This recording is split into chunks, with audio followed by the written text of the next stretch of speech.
welcome to the Borders Book Group. I am honored to present our author today, Christopher Paolini. And he is the author, of course, of The Inheritance Cycle, and that includes both Eragon and Eldest and upcoming Brisingr. So let's get started.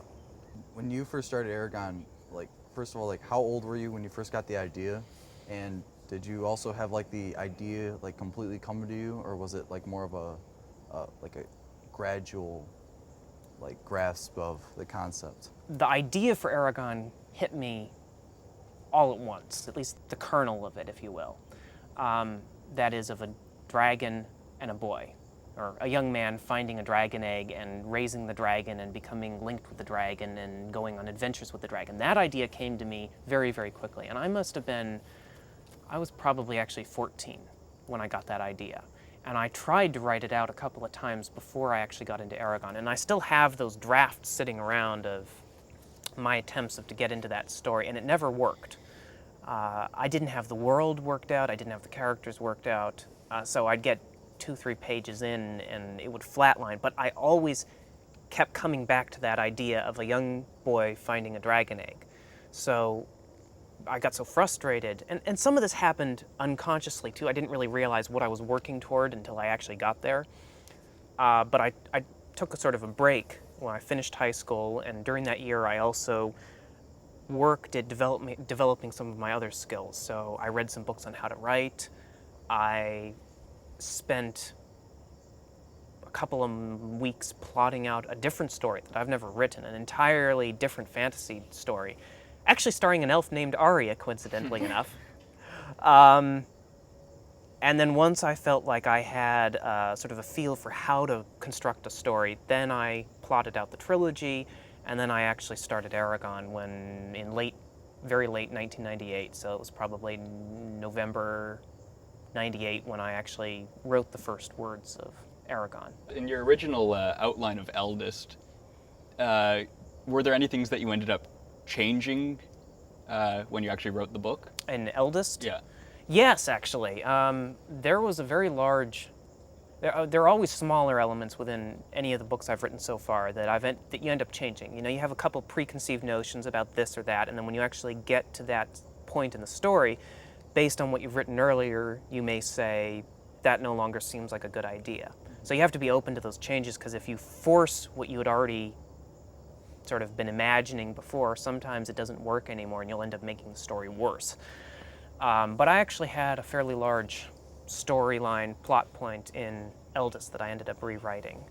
Are you willing to give us any hints as to what it was? It was Eragon's interactions with Arya. I sort of got off on the wrong foot with them in the first draft, and I ended up having to rework their entire relationship, interaction in the last third of the book, which was pretty painful because, you know, by the time you get to the editing, you start thinking of, well, we may tighten, we may tweak, we may rewrite, but the structure of the book is pretty much finished. And then to need to go back and rewrite something is usually pretty difficult.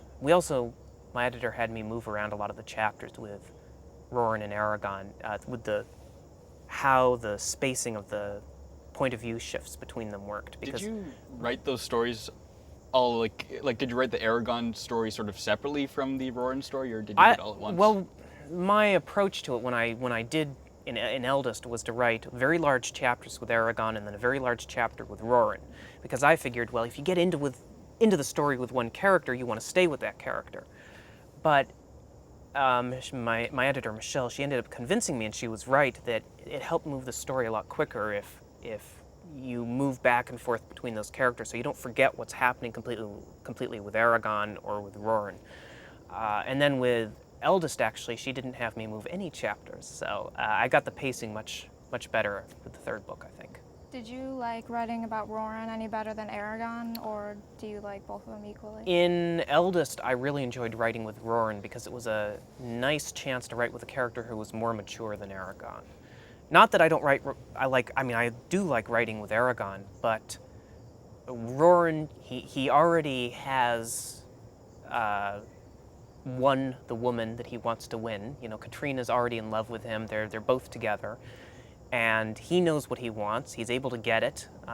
He doesn't worry about things the same way Eragon does. Eragon always, whatever's happening, Eragon thinks, oh, why me? Why me? Why is this happening? What am I going to do? How am I going to do this? Can I do this? What if I fail? And Roran just looks at it and says, oh, I got to go fight and kill that guy. Okay.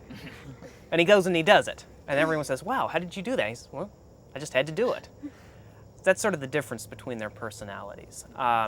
With Eldest, though, Roran's story is still very interesting, I think, but the emotional heart of it really happened in Eldest, where he lost Katrina and having to defend the village and get the villagers to safety. And there's some other interesting things that happen with Roran in this book, and I think everyone will enjoy reading that. But really, the focus has shifted back to Eragon now, and I think he's probably the more interesting character in the third book.